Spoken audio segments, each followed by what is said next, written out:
Clemson's 2025 NFL draft class. Who's ready to shine and who needs more time? We'll talk about it right here on Locked On Clemson.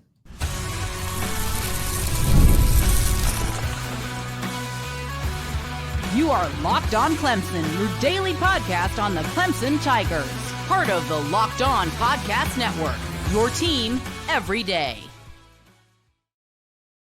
What's up, Tiger Nation? It's Morgan Thomas here, proud Clemson grad, diehard Clemson fan, host and producer of Locked On Clemson, part-time host and producer over at 105.5 and 97.5 FM The Roar.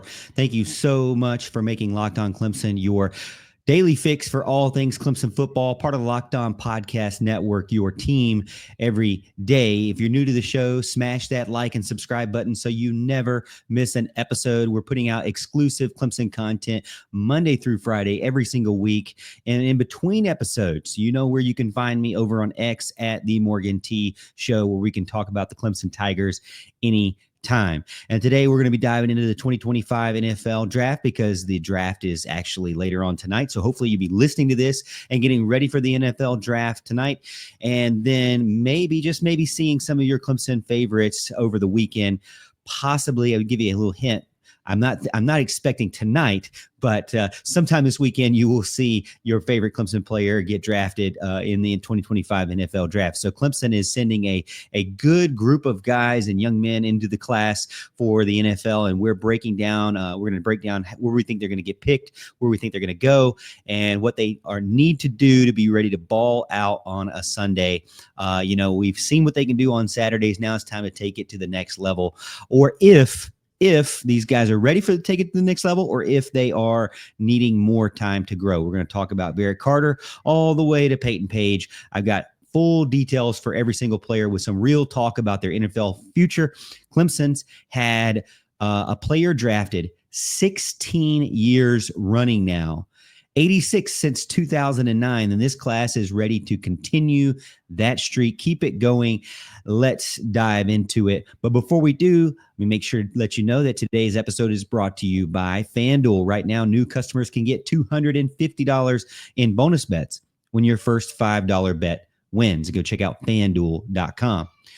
Barrett Carter and RJ Mickens, to me, I have up there NFL draft headliners, and those are the two guys that I think for right now are Clemson's NFL draft headliners. So let's kick it off with those two big names of the 2025 NFL draft. Clemson's linebacker, Clemson's safety, both starters for the Tigers, and these two men carried Clemson's defense and continued that tradition into 2025 and now getting ready to go into the NFL. Can they make an instant splash, or do they need a little bit more time to get ready for the NFL? Now, Barrett Carter, to me, a lot of people are saying about a third-round projection. Now, there's some out there maybe have him as a second-round guy, but I could understand he's a top 100 type of player. You'd probably have him around the third round.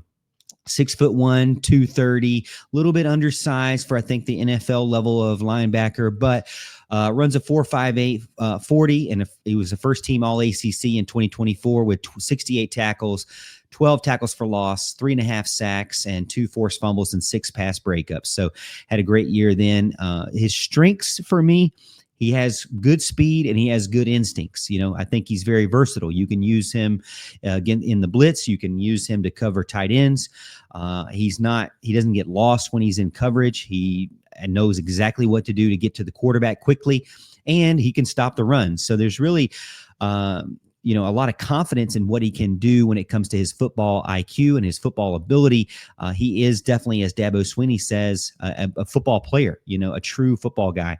Compared to a lot of the guys out there in the NFL draft, I think he's definitely one of the smarter guys, definitely one of the more athletic guys, and is a guy that we've known to be a playmaker here at Clemson. Now, there are some things that I think we all have a little bit of gripes about with Barrett Carter, and that's okay. But before we get into that, let's talk about where he might could fit. A lot of people are saying maybe the Eagles, maybe the Ravens. They love those type of hybrid linebackers who can literally do it all. So maybe he could fit in those two roles there. Now, look, I like Barrett Carter. He was a former 5-star guy. He is definitely one of those guys that was a asset and valuable leader to the team for when he was with Clemson.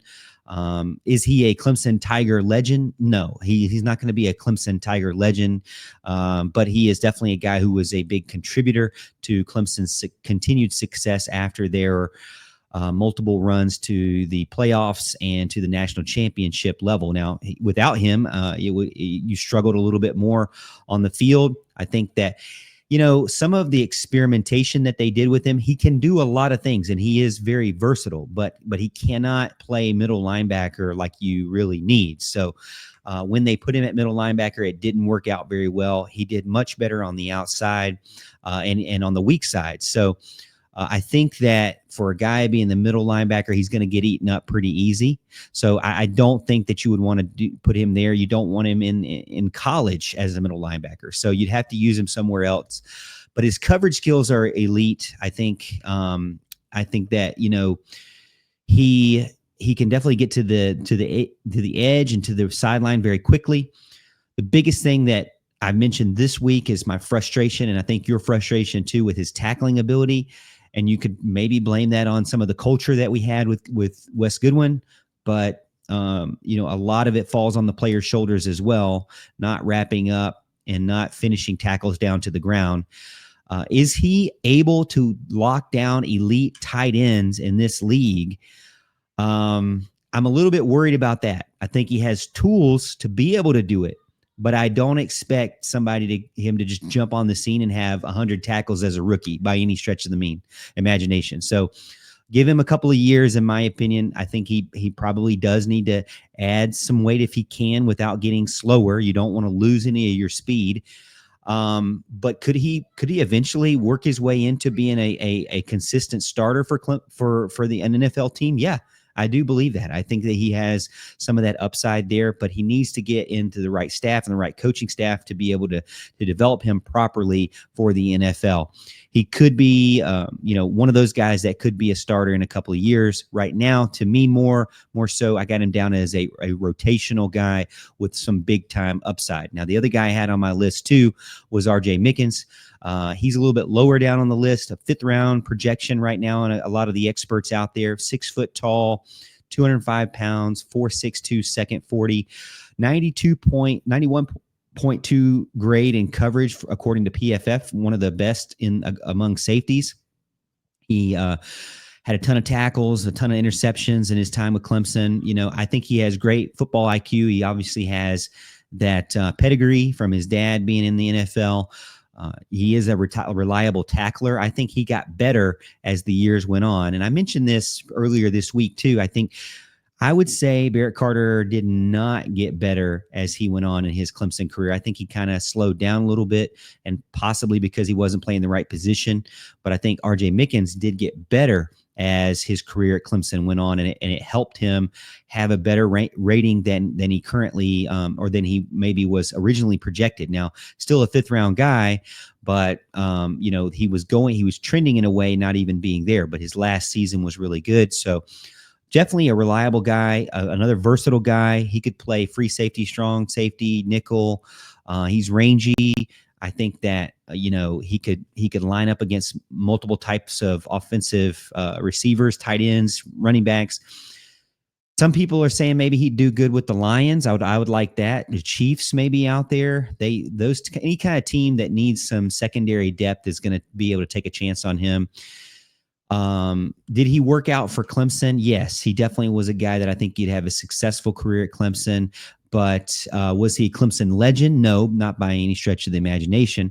But, I think he's somebody who can go into the NFL and be a rotational guy. Now, will he ever be able to be a starter at the NFL level? That really goes back to his ability to kind of grow and develop. First 1 or 2 or 3 years, I would say no, probably not. I would say he's going to rotate in. And then if he can get the right kind of development and coaching and, be able to kind of be in the right kind of matchups, I think that he will be able to have some success. He's very smart. He knows how to read college quarterbacks. Can he transition that into the NFL level? Because it's going to be much, much more difficult to do so. You could possibly see him and Barrett Carter starting on special teams, getting a majority of their snaps that way. Long term, though, they both will want to try to get into becoming a starter, or else they'll fizzle out pretty quickly. It is very difficult to be in the NFL. Dabo Swinney says the NFL stands for not for long. I don't project them as being what we've seen in the past with some guys who are just instant starters, like maybe an Isaiah Simmons or an AJ Terrell. But I do project them to be able to develop into that, possibly as their experience gets as they continue to grow in experience. They're not going to be a week one starter, is what I'm trying to say. So, are these guys the best draft picks that Clemson has this season? I think so. I think so. And maybe that's why we don't have as much hype as Clemson fans around this, because, there's not a true first rounder for Clemson, or even a high second rounder for Clemson like we've had in the past. I think that will come back as the players that you have on the current roster will graduate out. Those guys, I think, are coming up next that are going to probably push to be in the first round. These guys are definitely very, very good players at the college level, but have kind of an uphill battle to prove what they can do at the NFL level. And these are the cream of the crop. These are the headliners for Clemson. We'll get into segment 2, talking about Jake Brenningstool and Phil Maffa and the offensive sleepers for Clemson.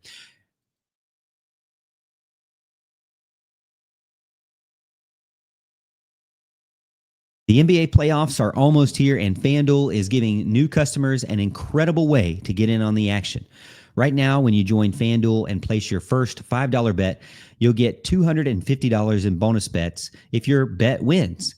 I love FanDuel because it makes it extremely easy. I love picking my favorite team and diving into player prop bets, seeing what I can get with steals and assists and rebounds, being able to get in, mid-game, and being able to kind of multiply certain prop bets in there when after the game tips off. You got this thing called a same game parlay where you can win big as you continue to watch. You don't want to miss out on FanDuel. I love the app. I love the structure of it. It just makes me want to play more and more. And also, when you win, you get your money very, very quickly, and you'll be able to get right back into the action. So that makes it even more fun. I've done a lot of different things with FanDuel. You don't have to just do NBA. You can do golf. You can do NASCAR. There's some wrestling things in there. You can do college football, of course, and basketball when that season comes around. Baseball is getting up as well. A ton of stuff you can do on FanDuel, and a lot of different ways that you can have fun. So not one size fits all for sure. There's all different kinds of options for you. Don't want to miss out on this. FanDuel.com. Go and claim your $250 in bonus bets today.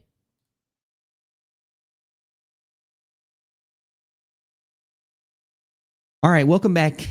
Locked on Clemson here. We're breaking down Clemson's 2025 NFL draft class, and now it's time to look at the 2 offensive weapons that Clemson is bringing in that I think are the best offensive weapons that they have coming from this past season. You got Jake Brenningstool and Phil Maffa, and really these 2 guys haven't been talked about much because, both of them kind of have been dealing with injuries over the years, and both of them maybe underperformed according to expectations.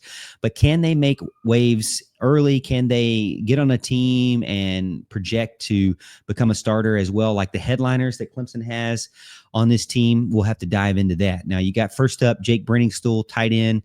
He's another guy that's a 5th round projection, 6'6", 241, 4.75 second 40, and he can be a mismatch nightmare. Does he have the hands to do it? Does he have the ability to get open? You saw many times he had the ability to get open, and Cade Klubnik maybe didn't see him. I wouldn't say that's his fault at all. You have some times where he got open and he dropped the ball a few times. I think that he still has some reliable hands, even though you can get frustrated. I don't really know how I feel about his blocking ability. He's decent, but I wouldn't say he's a guy who really seems to enjoy it at all. So you don't know how much you can really count on what he can bring to the table there. Can he be a red zone threat? There's a lot of things that he could be, I think Jake Brenningstool walks away from Clemson as it's kind of crazy that he's definitely going to be drafted. But when he walks away from Clemson, you really don't know a ton about what he really did. He still has a ton of potential, and maybe it's Clemson's fault and Cade Klubnik's fault for not utilizing him as much as they should have. but he's not a top 10 talented tight end. He does have, some route running ability, but it's a little bit raw there. And how much will he be able to get open against NFL nickels, NFL cornerbacks, NFL safeties, and maybe even NFL linebackers? I think it's going to be difficult for him. At 241, he's not bulldozing anybody, and he's not going to be, we know that his attitude is really not to block much for the running game. So, but he has those measurables, he has the size, he has the hands that you think can be a red zone weapon. But to me, there's a lot of like big question marks around Jake Brenningstool and what he really can bring to the table, because we had a lot of the expectations and never really saw it. Give him a couple of seasons. We'll have to see what it does. I don't know if he continues the way he did at Clemson. I don't know if he stays on a team for very long. I don't know if he gets an extension, or maybe he just has one contract and that's it. But I don't expect a ton of catches as a rookie. I think that he's gonna have a big learning curve, unless we were completely wrong about him and Clemson just didn't utilize him properly. I say give him a couple of seasons. He needs to get better at his route running. He needs to get better at his catching. He needs to get better and more strong. And he could be a guy who could be a tight end number 2 on your roster. I just would be extremely shocked if we were ever talking about Jake Brenningstool as a fantasy football possibility for 10, 12 person teams. I don't see it. It's hard for me to say that Jake Brenningstool, going from what, he was able to do at Clemson or not able to do, to somebody that you would want to draft on your fantasy football team as a tight end. I don't see it. And now, he can still develop into something and prove me wrong. That's for sure. And I would love it. But he really walks away from Clemson thinking, what if Clemson had used him a different way? What if he would have been more all in on blocking? What if he would have been a little bit better, and met those expectations? A lot of big what ifs that we walk away from that we'll never have those answers made, at least at the college level. And Phil Maffa is also kind of a what if guy too. Running back, have him. Some people have him around a 6th-round draft projection, 6'2", 230, big bruiser guy, but he's not been healthy. He's 4'6", 40, and he's a guy who can get you 1,000 yards rushing as a running back in college and get you a ton of touchdowns. And he is pretty durable, considering that he continues to play through injury. So he's not a guy who just immediately gives up if he has to deal with injury there, which I do like that about him. And I know that a lot of NFL GMs will like that about him. He's a pretty solid pass blocker, and he's been forced to do that. And he also is pretty good at getting out of the backfield and catching the ball from the quarterback in a passing situation or a check down situation. But the biggest question for me is, how healthy is he going to be? He's had to have that collar around his neck to kind of prevent concussions, even though I don't remember him having any concussions. He has wore that collar. He's also had, the shoulder sleeve harness and everything that on both arms. So, and we saw at the end of the season, he just stopped taking on hits altogether. The NFL needs tough backs, that's for sure. So there is a demand there. The Steelers, the Titans, those types of teams could really utilize him well. And Phil Maffa was a leader on the team, was the heart of the offense when they needed him. He kind of put them on his back and did what he could, and he took a lot of reps for better or worse, right? But the NFL is definitely going to be a tough jump for him because he's not super fast. He's not super explosive. I feel like he was kind of at college a little bit of a step behind, and the vision maybe wasn't there as like you would see at elite running back level in the NFL. When we look at like guys like Travis Etienne, who did so well and struggled, it's very difficult to make a name for yourself as a running back in the NFL, but his pass catching ability helps him. His blocking and confidence in that helps him as well. Do I think that he'll be a number one running back for a team this season? No, I think that would be a very big stretch. I think that if that were to happen, it's probably because guys in front of him were injured. With the right coaching, he could possibly get up there to being somebody who has a great season in the NFL, but he's definitely a work in progress. Really, both these guys are Phil Maffa and Jake Brenningstool are works in progress as far as Clemson players moving up to the NFL. And it really kind of makes sense if you think about the headliners that Clemson has in Barrett Carter and RJ Mickens. If those guys were, to me, a work in progress, you got to think the offensive, sleepers from Clemson are also going to be work in progress as well. Let me know what you think. Does Phil Maffa or Jake Brenningstool have a legit shot at having a long-term career in the NFL? You can put it in the comments over on YouTube or message me over on X at The Morgan T Show. Next up, we're going to finish up the show talking about Marcus Tate and Peyton Page and the draft day dark horses for Clemson.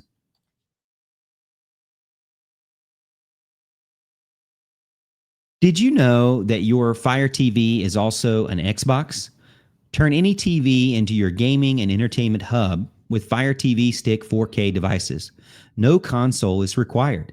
Just grab your paired controller, subscribe, or sign in to Xbox Game Pass Ultimate with EA Play included, and you're ready to play. Dive into hundreds of premium titles from EA Sports College Football 25, Call of Duty, Black Ops 6, and Avowed. As easily as you stream your favorite TV shows, you can game, and gaming is made simple, and it's all on your Fire TV. With Wi-Fi 6 and 6E and new auto low latency mode advanced technology, Fire TV Stick 4K delivers smoother, more responsive gameplay with lightning fast speeds that you need to stay competitive. Listen to me when I say this. Staying competitive is extremely important to me. Not having lag is extremely important to me when I do my flight simulator stuff.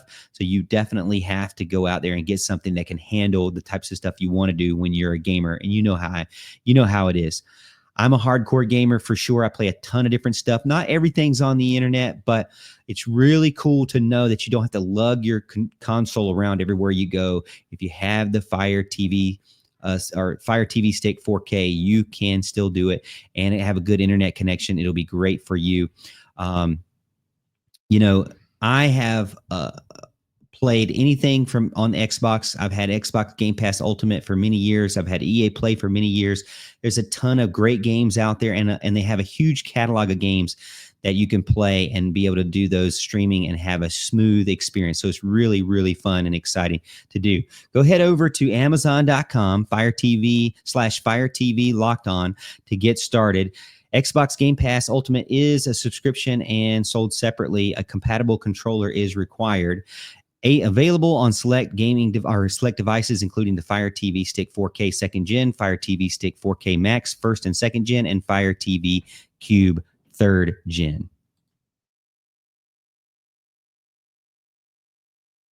All right, so we're going to finish up our show talking about the last two guys on my NFL draft preview for Locked On Clemson. And this episode, we're talking about two under-the-radar prospects who could hear their names called in this year's NFL draft. Offensive lineman Marcus Tate and defensive lineman Peyton Page. Are they ready to contribute now, or are they raw talents themselves as well? Let's talk about it and dive into it. We'll start with Marcus Tate. Some people have him projected as a 6th-round guy, 6'5", 325. He was a second-team All-ACC guy.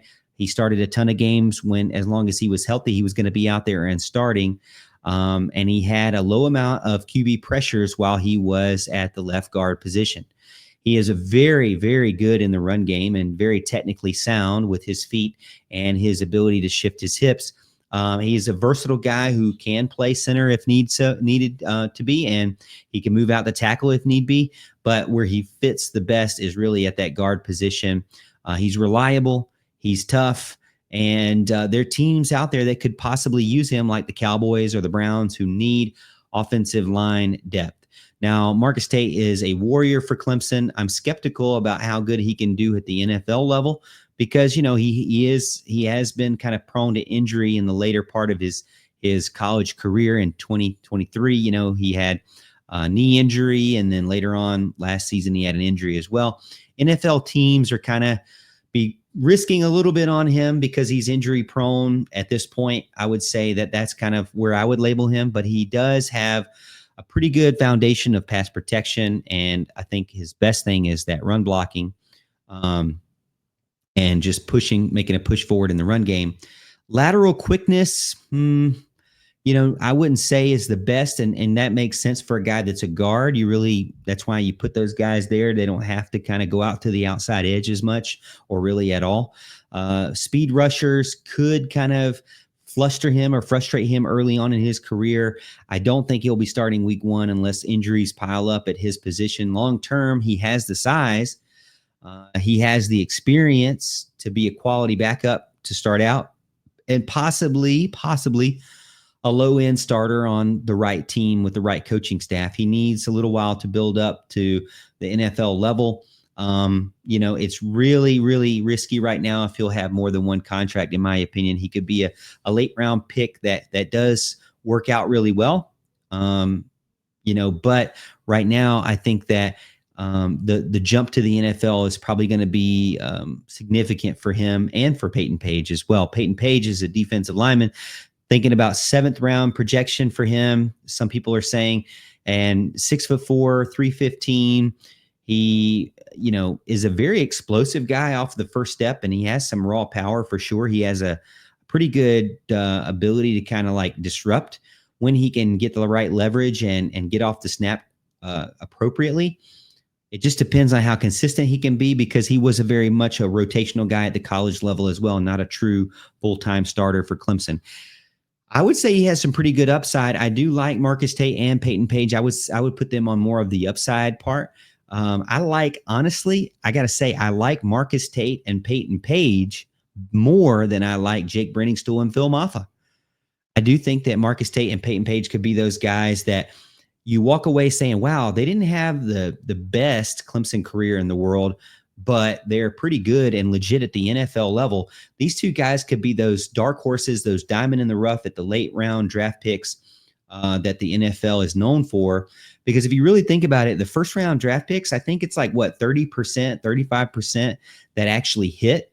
And where you build most of your rosters out is those late round draft picks and those mid round draft picks. And that's where Clemson has most of their players, actually all of their players. So they don't have any top end NFL draft players this season. So I think that Clemson's players could get into the depth and start building and growing, and could definitely show what they can do.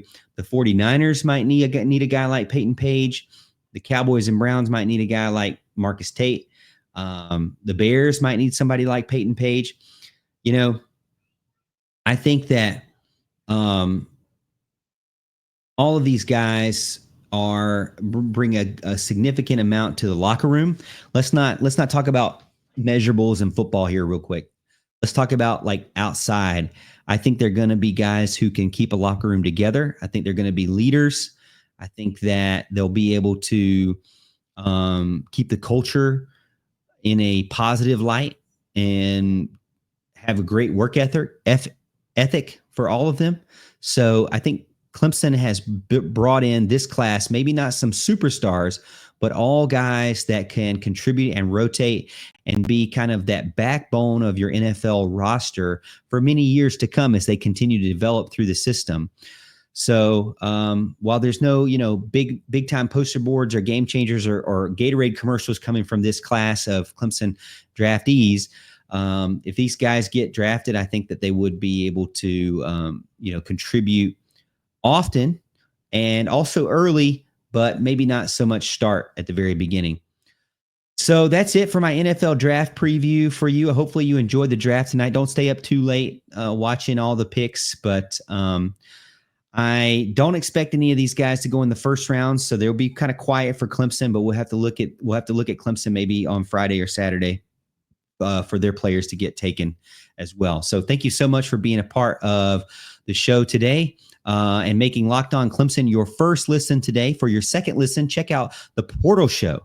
Brian Smith has the latest rumors, portal entries, and signings. And even I've been on the show before talking about Clemson's portal moves as well. Be the most informed fan and about the rapid changes and the NFL or the college football landscape with regards to the portal, find the portal on YouTube or wherever you listen to podcasts. All right, that's it for Thursday. I hope you all have a good rest of your day. Hopefully you enjoy the NFL draft, and we'll see you tomorrow. And we'll see you, Tiger fans, at the top of the hill.